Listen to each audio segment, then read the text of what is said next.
Mortal Kombat. This is my spoiler review. I have a review on my blog, soundedbettermyhead.com. That should have no spoilers on it, or maybe some couple tiny little ones. I end up giving this movie 1.5 out of 5. Especially as a Mortal Kombat fan, I was pretty disappointed. I think if I wasn't a fan of the games, I actually might have gave it 2 stars. Maybe I could have gave it less, I don't know. I just felt it was so disappointing as far as what I expected out of it. The biggest issue is the plot is terrible. You know, the opening sequence is great. The whole attack on Scorpion's family and his clan, and them getting assassinated, it was really cool. It was nice to finally see that in live action. The fight with him and Bihan was decent. And then, I don't know, once it jumps to present day, it just goes so fast. Like, they throw up this little title card real quick saying about how Earthrealm needs to win this tournament, which, like I said, if you're not a fan of the series or the video games, or you don't know about them, you'd be a little confused by that. Even when Sonya tries to explain it later on, it's kind of a half-assed explanation. I think it leaves out a lot of key details. And then it's just basically the good guys on the run for most of the movie, and everything just seems like it happens with them, just a matter of days. When they do finally introduce Outworld, it's so quick and so, pedestrian. It's like there's not this grand entrance of all these like cool, supernatural characters. It's like you just kind of cut to this, scary looking bridge, and they're just kind of standing there, and you don't really know who anybody is.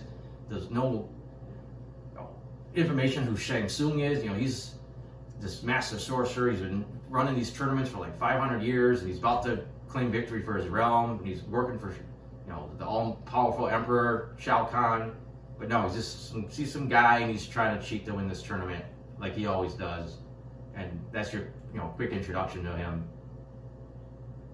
As I said, this whole weird thing with it. And then apparently, you got to be chosen for the tournament. If you're chosen, you get this cool dragon symbol on you, and you get a cool superpower, but you have to figure out how to use it, which is really bizarre. Like, suddenly, instead of Kano having cybernetic eyes and shooting lasers, now since he killed someone and got their invitation, he learns to shoot laser eyes all of a sudden. Which is, I guess it's okay for trying to explain how everyone's got a power, but I don't think it really worked. And like Jax, he loses his original arms, gets these shitty robot ones, and then apparently his power is to turn the shitty robot arms into really cool robot arms. Like, I don't know, it's just so vague. And I didn't mind the new character of Cole being a descendant of Scorpion, but it was kind of cheesy having this prophecy that his bloodline will save Earthrealm.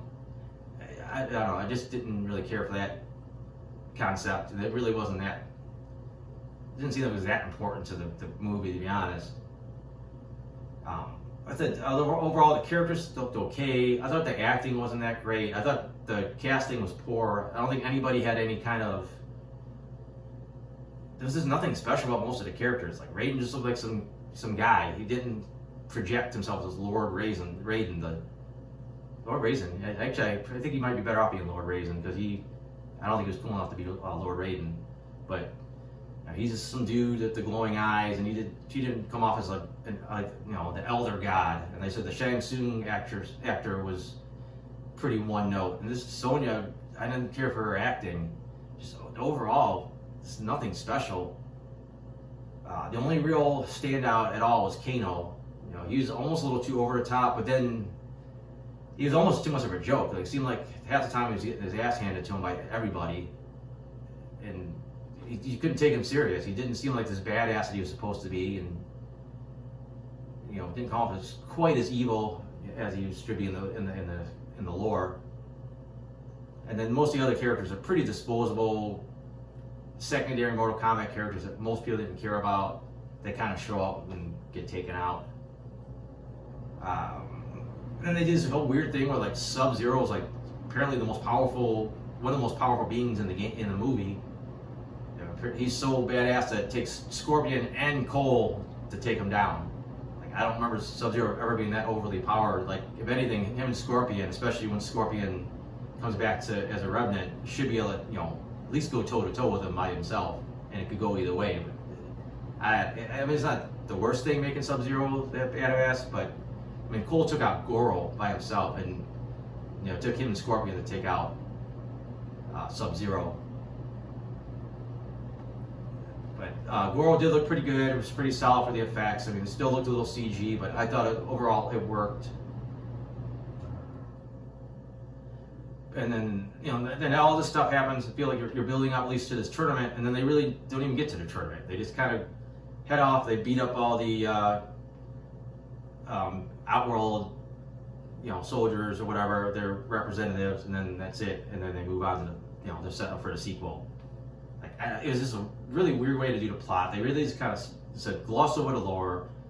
You know, the characters were just one note. You know, even the fight scenes weren't that great. Like, they would start out there'd be some okay hand-to-hand stuff, and then they'd kind of randomly throw in some of their superpower stuff, and it just never really meshed well. Like, it's a tricky thing to pull off, you know, doing regular karate moves, and then suddenly you're throwing fireballs. But I mean, how even the game has like these really cool combos. You know, I think they could almost study the game and work on some combos that can combine both the moves in a cool way. I don't know. That's either way. That I was pretty disappointed by the overall project. I found myself bored a couple times, and I just didn't really care about any of the characters that much, and the stakes never felt that high. You didn't feel like Earthrealm had a win, or that was it for Mankind. It was just, I don't know, it wasn't that great.